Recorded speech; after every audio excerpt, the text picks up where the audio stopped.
Hunter Biden, Burisma, and corruption. The impact on U.S. government policy and related concerns. U.S. Senate Committee on Homeland Security and Governmental Affairs. U.S. Senate Committee on Finance, Majority Staff Report.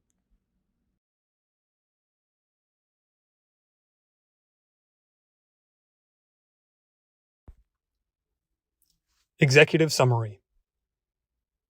In late 2013 and into 2014, mass protests erupted in Kyiv, Ukraine, demanding integration into Western economies and an end to systemic corruption that had plagued the country. At least 82 people were killed during the protests, which culminated on February 21st, when Ukrainian President Viktor Yanukovych abdicated by fleeing the country. Less than 2 months later, over the span of only 28 days, significant events involving the Bidens unfolded. On April 16, 2014, Vice President Biden met with his son's business partner, Devon Archer, at the White House. 5 days later, Vice President Biden visited Ukraine, and he soon after was described in the press as the public face of the administration's handling of Ukraine. The day after his visit, on April 22nd, Archer joined the board of Burisma. 6 days later, on April 28th, British officials seized $23 million from the London bank accounts of Burisma's owner, Mykola Zlochevsky. 14 days later, on May 12th, Hunter Biden joined the board of Burisma, and over the course of the next several years, Hunter Biden and Devon Archer were paid millions of dollars from a corrupt Ukrainian oligarch for their participation on the board. The 2014 protests in Kyiv came to be known as the Revolution of Dignity, a revolution against corruption in Ukraine. Following that revolution, Ukrainian political figures were desperate for U.S. support. Zlochevsky would have made sure relevant Ukrainian officials were well aware of Hunter's appointment to Burisma's board as leverage. Hunter Biden's position on the board created an immediate potential conflict of interest that would prove to be problematic for both U.S. and Ukrainian officials and would affect the implementation of Ukraine policy. The chairman's investigation into potential conflicts of interest began in August 2019, with Chairman Grassley's letter to the Department of Treasury regarding potential conflicts of interest with respect to Obama administration policy relating to the Henniges transaction. During the Obama administration, the Committee on Foreign Investment in the United States, CFIUS, approved a transaction that gave control over Henniges, an American maker of anti-vibration technology with military applications, to a Chinese government-owned aviation company and a China-based investment firm with established ties to the Chinese government. One of the companies involved in the Henniges transaction was a billion-dollar private investment fund called Bohai Harvest RST, BHR. BHR was formed in November 2013 by a merger between the Chinese government-linked firm Bohai Capital and a company named Rosemont Seneca Partners. Rosemont Seneca was formed in 2009 by Hunter Biden, the son of then Vice President Joe Biden, by Chris Hines, the stepson of former Secretary of State John Kerry, and others.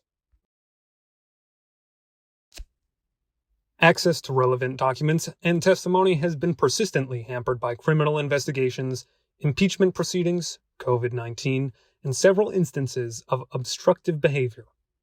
Accordingly, this investigation has taken longer than it should have. The chairman's efforts have always been driven by our belief that the public has the right to know about wrongdoing and conflicts of interest occurring within government, and especially those conflicts brought about by the actions of government officials. This is a good government oversight investigation that relies on documents and testimony from U.S. agencies and officials, not a Russian disinformation campaign, as our Democratic colleagues have falsely stated. What the chairman discovered during the course of this investigation is that the Obama administration knew that Hunter Biden's position on Burisma's board was problematic and did interfere in the efficient execution of policy with respect to Ukraine. Moreover, this investigation has illustrated the extent to which officials within the Obama administration ignored the glaring warning signs when the vice president's son joined the board of a company owned by a corrupt Ukrainian oligarch. And, as will be discussed in later sections, Hunter Biden was not the only Biden who cashed in on Joe's vice presidency. This report not only details examples of extensive and complex financial transactions involving the Bidens, it also describes the quandary other U.S. government officials faced as they attempted to guide and support Ukraine's anti-corruption efforts. The committees will continue to evaluate the information and evidence as it becomes available. Key findings. In early 2015, the former acting deputy chief of mission at the U.S. Embassy in Kyiv, Ukraine, George Kent, raised concerns to officials in Vice President Joe Biden's office about the perception of a conflict of interest with respect to Hunter Biden's role on Burisma's board. Kent's concern went unaddressed, and in September 2016, he emphasized in an email to his colleagues. Furthermore, the presence of Hunter Biden on the Burisma board was very awkward for all U.S. officials pushing an anti-corruption agenda in Ukraine. In October 2015, senior State Department official Amos Hochstein raised concerns with Vice President Biden, as well as with Hunter Biden, that Hunter Biden's position on Burisma's board enabled Russian disinformation efforts and risked undermining U.S. policy in Ukraine. Although Kent believed that Hunter Biden's role on Burisma's board was awkward for all U.S. officials pushing an anti-corruption agenda in Ukraine, the committees are only aware of two individuals, Kent, former U.S. Special Envoy and Coordinator for International Energy Affairs Amos Hochstein, who raised concerns to Vice President Joe Biden, Hochstein, or his staff, Kent. The awkwardness for Obama administration officials continued well past his presidency. Former Secretary of State John Kerry had knowledge of Hunter Biden's role on Burisma's board, but when asked about it at a town hall event in Nashua, New Hampshire on December 8, 2019, Kerry falsely said, "I had no knowledge about any of that. None. No." Evidence to the contrary is detailed in Section 5. Former Assistant Secretary of State for European and Eurasian Affairs Victoria Nuland testified that confronting oligarchs would send an anti-corruption message in Ukraine. Kent told the committees that Zlochevsky was an odious oligarch. However, in December 2015, instead of following U.S. objectives of confronting oligarchs, Vice President Biden's staff advised him to avoid commenting on Zlochevsky and recommended he say, "I'm not going to get into naming names or accusing individuals." Hunter Biden was serving on Burisma's board, supposedly consulting on corporate governance and transparency, when Zlochevsky allegedly paid a $7 million bribe to officials serving under Ukraine's Prosecutor General Vitaly Yarema to shut the case against Zlochevsky. Kent testified that this bribe occurred in December 2014, 7 months after Hunter joined Burisma's board, and, after learning about it, he and the resident legal advisor reported this allegation to the FBI. Hunter Biden was a U.S. Secret Service protectee from January 29, 2009 to July 8, 2014.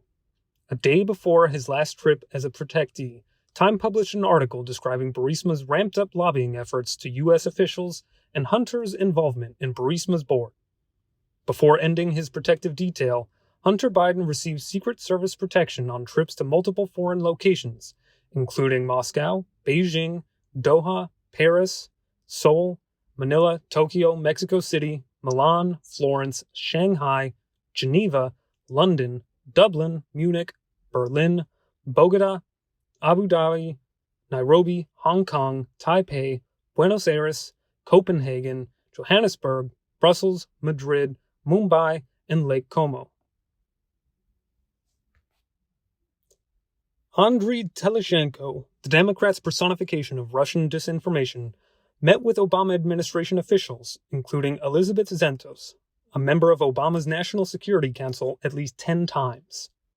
A Democrat lobbying firm, Blue Star Strategies, contracted with Telizhenko from 2016 to 2017 and continued to request his assistance as recent as the summer of 2019.